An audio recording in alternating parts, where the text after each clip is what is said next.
In Yodobashi's top 10 camera sales this week, we have 3 Canons, 3 Fujis, 2 Sonys, and 2 Nikons.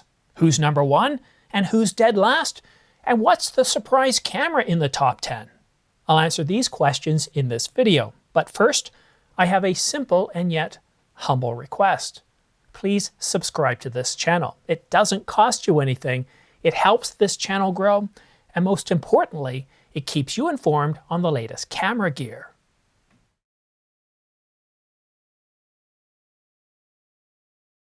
Can you guess which camera's in the number 1 position? I'll give you a little bit of a hint. This camera has been in the top 3 for the past couple of sessions. So if you're guessing, it's probably either the Canon EOS R1 or the Canon EOS R5 Mark II, well, you'd be correct. The question is which one? I'll give you a moment. Can you guess which ones? Can you guess which one? Sorry about the grammar. Anyhow, on to the reveal. And after that nonsense, if you guessed it was the Canon EOS R1, you'd be correct. The EOS R1 is the top-selling camera at Yodobashi Camera for the last 2 weeks of January. But the Canon EOS R5 Mark II didn't fall all that far away. It's now holding up the number 3 spot. So any guesses on who's in the number 2 spot? I know, I'm making you guess an awful lot, and Ryan thinks I'm pushing it a little bit, but you know what? It's the kind of mood I've in, for better or worse. Okay, let's make it a little bit easy. Can you guess which brand it is? Are you betting dollars to donuts that it's a Sony? Because you know what? That would be my guess if I didn't know the information. Or could it be a Nikon? Or even a Panasonic or a Fuji? Well, it's a Nikon. To be precise, the Nikon Z50 Mark II, along with a pair of zoom lenses. And the Nikon Z50 Mark II is actually the only camera that we're covering off this week that's actually on sale.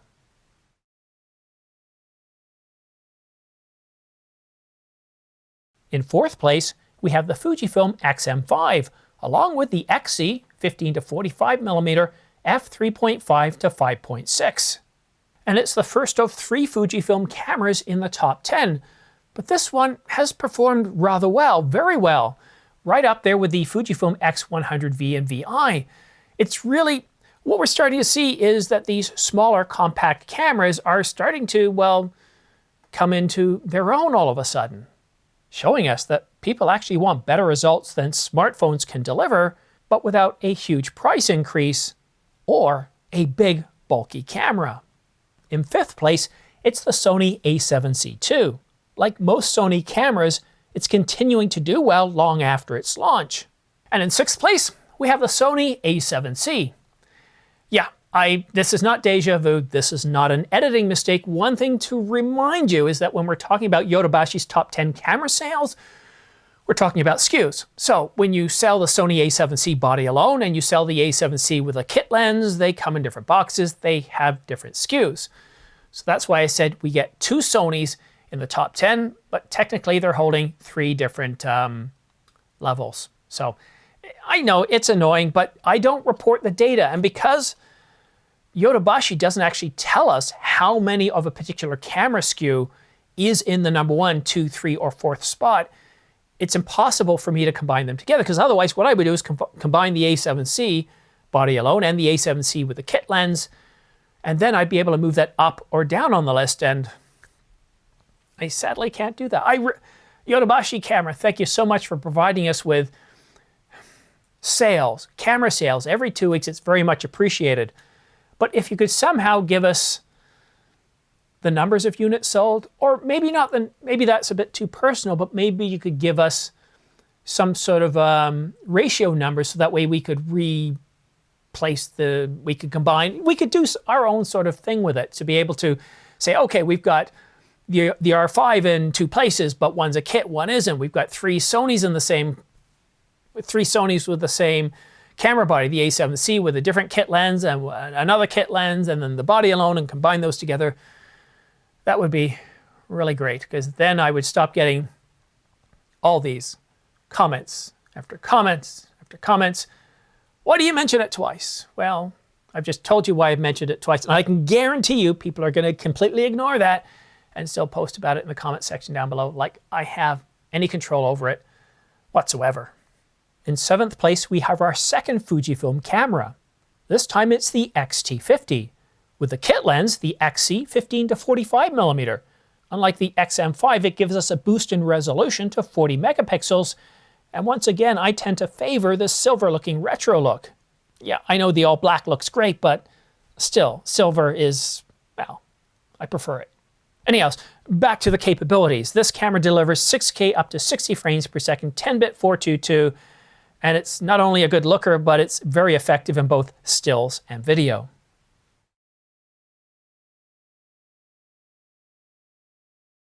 Rounding off the basement, we have a Canon. Do we have a Canon? Yes, we do. We have a Canon, a Fuji, and a Nikon camera, but no Panasonic. And actually, we haven't seen Panasonic in the top 10 for a very long time. However, there is supposed to be an announcement, a rumored announcement, to take place on February the 25th, just a couple of days before CP+, which takes place between February the 27th to March the 2nd in Yokohama, Japan. It's one of the largest photo and video trade shows of the year, and this is one of those weird trade shows where companies don't announce things right at the show.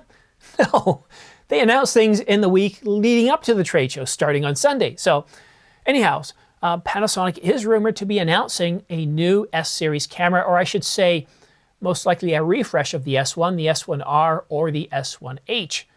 But believe it or not, despite 70% of you wanting the S1H Mark II to come out, sounds like that Panasonic might actually be releasing the S1R Mark II. Anyhow, let's go on to the reveal to see who's in the basement. I love the look and the feel of the Nikon ZFC. It's very similar to that Fujifilm X-T50 that I talked about, that smart retro-looking camera. But it's also very powerful. It delivers mid-market capabilities that are suitable for most photographers and videographers. And in ninth place, we have the Canon EOS R50, despite being several years old. It's one of the best Canon entry-level APS-C cameras of, I would say, all time. But with a complete redesign of the APS-C line, rumored to be taking place in 2025, things could definitely change. And that closes off the 3 Canon cameras in the top 10.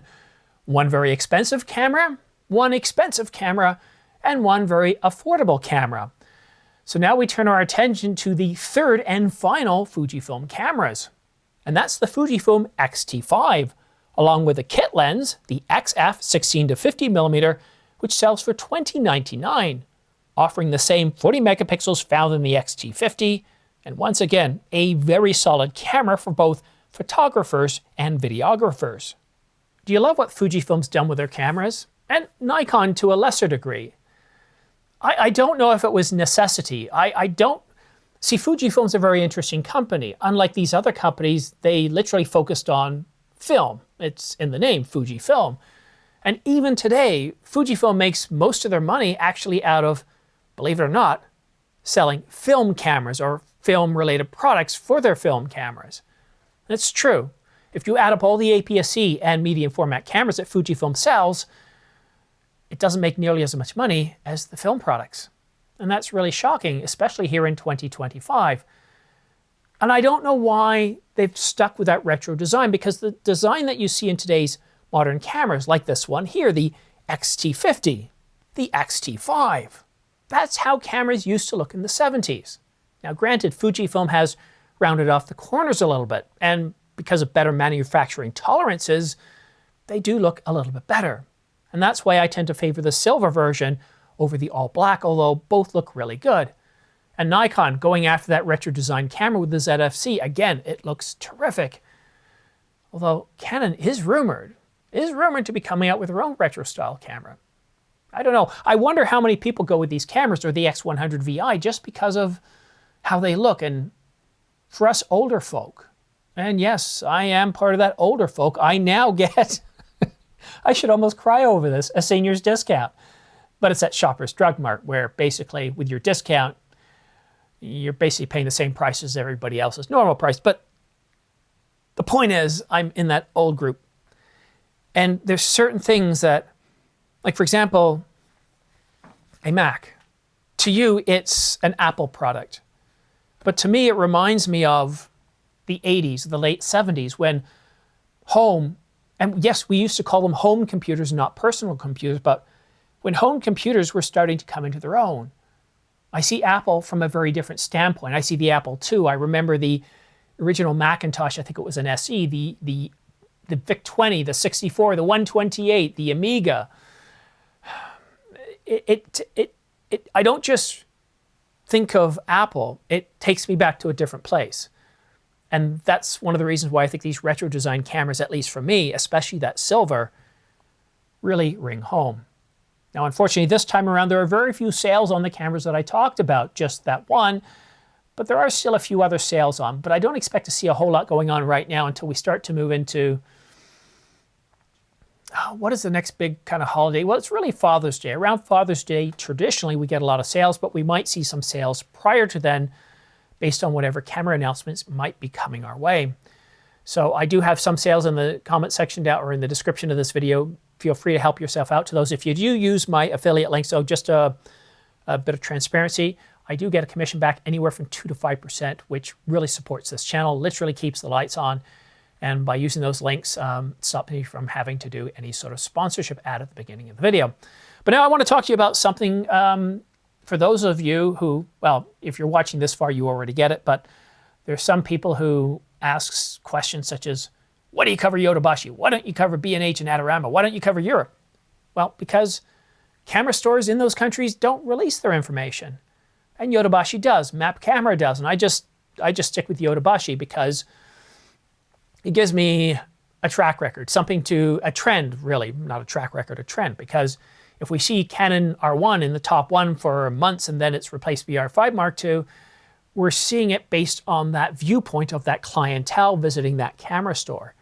So for those who don't know much of Yodobashi, well, let's cue the fifth and final act of this video. For the rest of you, thank you so much for tuning in. Have yourself a great week, and we'll see you again soon.